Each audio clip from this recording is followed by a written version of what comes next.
행복한 삶을 사는 것은 누구나 인생의 목표일 텐데요. 그래서 오늘 생각연구소에서는 일상 속에서 행복을 찾는 방법에 대해 알아보겠습니다. 네, 연세대학교 심리학과 이동기 교수와 함께하겠습니다. 네, 교수님 안녕하세요. 네, 안녕하십니까. 네, 우리가 흔히 이제 사람들을 만나면은 힘들다 이런 얘기 많이 듣지만 행복하다 이런 얘기는 잘 못 듣는 것 같아요. 그러네요. 자주 못 듣죠. 네. 네, 실제로 우리나라 사람들의 행복 지수 어떻게 나타나나요? 네, 그래서 조사를 해봤는데요. 시장 조사 전문 기업인 엠브레인 트렌드 모니터가 전국 만 19세에서 59세 성인 1,000명을 대상으로 현대인의 정신건강에 관련된 인식 조사를 실시했습니다. 그중에 특히 이제 한국인의 삶에 대한 행복 지수가 얼마나 되느냐. 예. 100점 만점으로 해보니까 2014년에는 64.6점이었고요. 2016년에는 65.3점. 그리고 2019년 올해는 63.7점으로 좀 낮아지고 있는 추세입니다. 네. 네, 그리고 동시에 이제 그러면 사람들한테 행복에 반대되는 불행에 대해서 자신의 삶이 불행하다고 생각한 적이 있습니까? 이렇게 질문을 해봤습니다. 네. 그랬더니 2014년에는 66.5%가 얘기를 했고요. 2016년에는 71%, 70대가 넘어갔죠. 그다음에 2019년 올해는 76.4%가 불행하다고 생각해 본 적이 있다 이렇게 반응을 했습니다. 사실 사람들이 별로 행복하지 않다는 건데 그 원인이 뭔가 이렇게 물어봤더니 제 1번이 경제적인 그런 어려움. 네. 먹고 살기 힘들다 이런 얘기죠. 네. 두 번째는 이제 자기가 뭔가 잘 못하는 것 같은 본인의 능력에 관한 그런 부분이고 세 번째는 타인과의 갈등이나 관계적인 부분 그런 것이 어렵다고 합니다. 네. 네. 말씀하신 것처럼 현대인의 행복 지수가 낮은 이유가 경제적인 이유도 있고 인간관계 때문일 수도 있지만 네. 뇌와도 관련성이 있다 이런 얘기가 있어요. 어떤 얘기인가요? 네, 이게 사실 이제 뇌에서 선택적으로 주의를 기울인다 이거와 관련되는 건데요. 네. 뇌가 뭔가 아주 극도의 쾌락이라든지 뭔가 아주 자극적이고 또 우리한테 정말 중요한 부분에 대해서는 주의를 집중하지만 네. 뭔가 편안하고 밋밋하고 그런 소소한 행복 이런 일상적인 것들은 것들이요. 이런 것들은 뇌가 주의를 집중을 안 하는 거예요. 그래서 만약에 우리가 푸른 하늘 보면 되게 참 편안하다 느끼지만 뇌는 별로 주의를 기울이지 않거든요. 예, 그러니까 사실 그것보다는 훨씬 더 뭐 당장 해야 될 업무라든지 또는 정말 중요한 사람인데 정말 불편한 사람이 있다든지 뭔가 뇌 자체는 사실 그 효율의 극대화를 위해서 생존과 번식 이것이 대단히 중요한 가치거든요. 네. 그러니까 뭔가 편안한 일상생활 소소하고 이런 것들에 대해서는 주의를 기울일 만큼의 그런 여력이 없다고 봐야 되겠죠. 네. 네. 자, 우리 일상에서 뭐 행복의 요소들이 많이 있지만 우리는 좀 지나친다 이렇게 들리는데요. 네. 자, 뇌가 이제 자극을 걸러서 선택적으로 반응하는 것을 보여주는 그런 실험 결과가 있다고요. 네, 재미있는 실험이 있었는데요. 1999년에 미국의 심리학자인 데니얼 사이먼스하고 크리스토퍼 차브리스라는 사람이 재미있는 실험을 했습니다. 예. 네. 36명의 대학생 피험자들한테 약 75초 정도 되는 일종의 길거리 농구 장면을 보여줘요. 근데 이제 처음에 지시를 어떻게 했냐면 한쪽은 이제 뭐 검은색 옷이라든지 한쪽은 하얀색이라든지 이런 식으로 사람들이 있잖아요. 네. 예. 그러면 흰색인 그 옷을 입은 사람들이 공을 패스한 횟수가 얼마나 되느냐. 이렇게 주의를 집중해라 이렇게 시키는 거예요. 예. 사실 저게 이제 거의 90%의 사람들이 맞출 수 있는 쉬운 과제잖아요. 네. 네. 사람들이 되게 이걸 보고 나서 어떻게 했냐면 의기양양하게 맞췄다 이렇게 좋아했어요. 그런데 그 다음에 이제 두 번째가 뭐냐면 다시 한번 영상을 보는데 보면서 어떻게 생각하는지 봐라. 봤더니 사람들이 깜짝 놀란 거예요.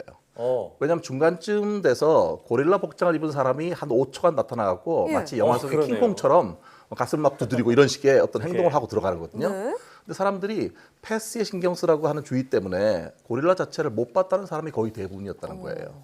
그러니까 이건 뭐냐면 이제 사람들이 자기가 선택적으로 주의를 어떤 그쪽으로 집착을 해서 주의를 하게 되면 다른 쪽은 전혀 보지 못한다는 얘기로 네. 사실 이 현상 자체를 우리가 보이지 않는 고릴라 현상이라고 하는데 아주 유명한 현상이죠.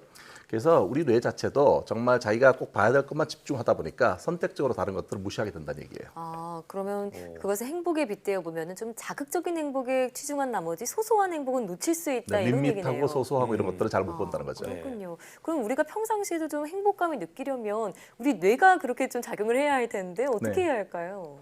사실 이제 보면 뭐 이래서 좀 의식적 뇌 자체는 그쪽을 안 보잖아요. 예. 그러니까 우리가 뇌가 안 보는 그런 분야를 좀 더 시간을 더 들인다든지 응시를 한다든지 이렇게 해야 되는데 예를 들어서 출근길에 만약에 하늘이 되게 아름답다고 생각하면 일부러 한 번 더 쳐다보고 하늘에 그걸 음미해 본다든지 아니면 만약에 어떤 좋은 문구가 있으면 그냥 지나치지 말고 그걸 한번 써보고 다시 한번 내가 음미를 해보는 시간을 갖는다든지 또는 맛있는 음식 같은 거가 먹고 싶은 음식이 생각났을 때는 그걸 레시피 같은 걸 적어놨다가 한번 시도를 해본다든지 뇌 자체는 그걸 기억하지 않지만 우리가 의도적으로 그쪽 방향으로 좀 볼 수 있도록 노력을 한다는 겁니다. 네. 그래서 뇌에게 어떤 것이 행복한 건지 이걸 우리가 알려줘야 된다 그런 메시지인데요.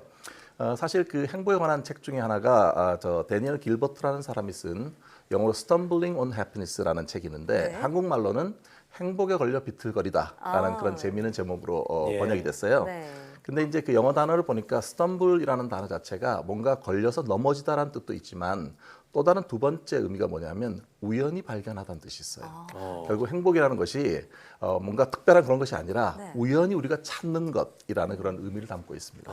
그렇다면 이제 일상에서 다가오는 소소한 행복을 뭐 뇌와 마음을 잘 다독이는 게 중요할 것 같은데요. 그렇죠. 네. 자, 이렇게 일상에 충실하고 뇌에 안도감을 들게 해주는 것이 외상 후 스트레스 장애 환자들에게도 도움이 된다고요. 그게 이제 거의 죽음의 위협을 느낀다든지 큰 사고라든지 누가 중요한 사람이 갑자기 이제 사망을 했다든지 그러면 사람들이 외상 스트레스라고 하는 PTSD를 경험하게 되잖아요. 예.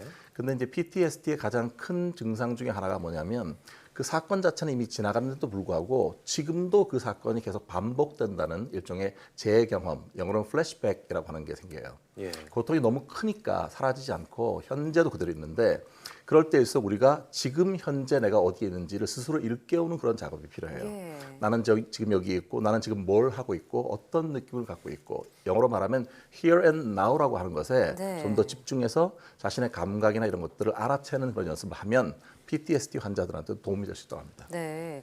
이 외상 후 스트레스 장애 환자뿐만 아니라 요즘 현대인들도 지난 일을 지나치게 잊지 못하고 후회를 하거나 아직 다가오지도 않은 미래를 부정적으로 생각하면서 걱정하기도 합니다. 이러면 현재의 행복을 충분히 누릴 수가 없을 텐데 이럴 때 효과적인 방법이 바로 마음 챙김이라고 네네. 하더라고요. 이건 어떻게 하는 건가요? 그게 사실 마음 챙김에 대한 그 번역은 어떤 사람들은 마음 챙김보다 마인드풀니스 영어 그대로 쓰자 이렇게 하는 사람도 예. 있어요. 근데 네.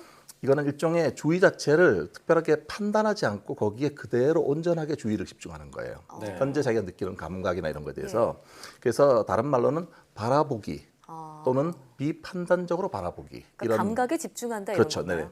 그래서 이제 마음 챙김을 주로 이제 명상 훈련에 적용하는 그런 경우가 많은데 여러 가지 다른 방법이 있지만 크게 일반적인 방법은 크게 세 단계로 이루어집니다. 예. 첫 번째는 자기 자신의 호흡과 신체 감각에 집중하는 겁니다. 내가 어떤 날숨과 들숨 이런 것들을 충분히 집중을 하고 이걸 뭐 판단하거나 다른 생각을 하지 않고 호흡이 이제 안정되면 자신의 신체 감각을 하나하나 느껴보는 거예요. 사실 바쁘니까 그렇게 느낄 데가 없잖아요. 네. 네. 첫 번째는 이제 그렇게 호흡이나 신체 감각을 느끼고 두 번째는 주변 환경이나 외부 자극에도 집중을 해보는 거예요. 어떤 소리라든지 냄새가 드는지 이런 것들을 충분히 이렇게 하는데 이게 무슨 냄새 이렇게 막 생각하고 그거를 뭐 뭔가 판단하려고 분석하려고 하지 않고 그대로 흘러가게 두는 거예요. 세 번째가 중요한데 세 번째는 그 다음에 자신의 감정이나 생각 이런 것들에 주의 초점을 옮겨가지고 예를 들어 자기가 되게 불편한 마음이 든다면 이 불편한 마음이 어디서 시작해서 어떤 과정을 거쳐서 어디서 사라지는가 네. 이 과정을 판단하지 않고 쭉 지켜보게 되면 마음이 되게 편안하게 되는 그런 경험이 생깁니다. 사실은 이제 이거를 꼭 뭐 그러니까 앉아서 어떤 명상 선원 같은 데서만 해야 되는 게 아니라 우리가 일상생활을 할 때 뭐 운전을 할 때라든지 뭔가 쇼핑을 할 때라든지 세수할 때 이럴 때도 마음속에 생각을 해보는 거죠.